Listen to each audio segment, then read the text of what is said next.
नहमदुहु व नुसल्ली अला रसूलिहिल करीम अम्मा बाद फ़अऊज़ु बिल्लाहि मिनश शैतानिर रजीम बिस्मिल्लाहिर रहमानिर रहीम। अस्सलामु अलैकुम डियर व्यूअर्स, आपके फेवरेट इस्लामिक इंफॉर्मेटिव चैनल से मैं हूं शब्बीर अहमद।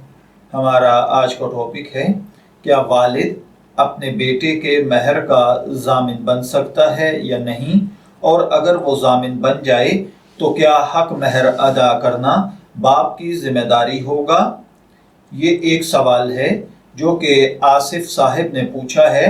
वो कहते हैं कि बेटी के शादी के मौका पर मैंने 10,000 नकद और 3 मरला ज़मीन लिख दी थी, ये सोचते हुए कि ज़मीन किस्तों पर लेकर मैं अपनी बहू के नाम कर दूंगा, मगर बाद में हालात तंग हो गए जिसकी वजह से ज़मीन लेना मुश्किल हो गया है।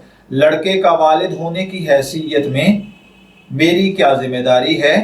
आपको मालूम होगा कि हक महर के मामलात आमतौर पर बड़े ही तय करते हैं, मौत कब आ जाए मालूम नहीं। अब मैं परेशान हूँ, शरई हुक्म बता दीजिए।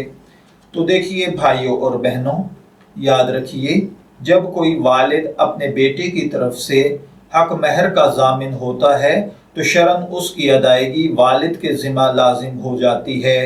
लिहाजा ऐसी सूरत हाल में बहू जिस तरह अपने खामन से हक महर के मुतालबे का हक रखती है, उसी तरह अपने ससुर से भी हक महर के मुतालबे का हक रखती है।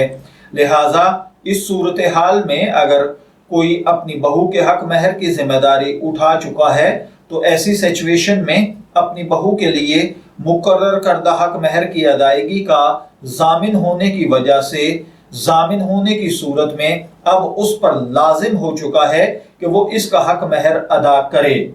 और ये ज़रूरी है कि पहले नंबर पर उसका बेटा, और अगर बेटा अदा नहीं कर पा रहा तो क्योंकि बाप जामिन था तो अब ये खुद उसके हक महर की अदायगी का सामान करे।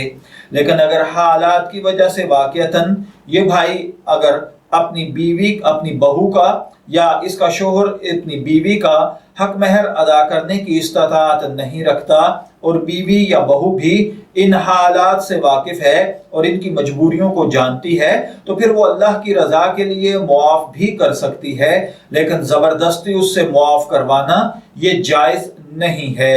मैं दुआगो हूँ कि अल्लाह ताला हमें इन बातों को समझकर इनके मुताबिक अमल करने की तौफीक अता फरमाए। शब्बीर अहमद को इजाज़त दीजिए, फिर हाजिर होंगे किसी नए टॉपिक के साथ। तब तक के लिए अल्लाह हाफिज़।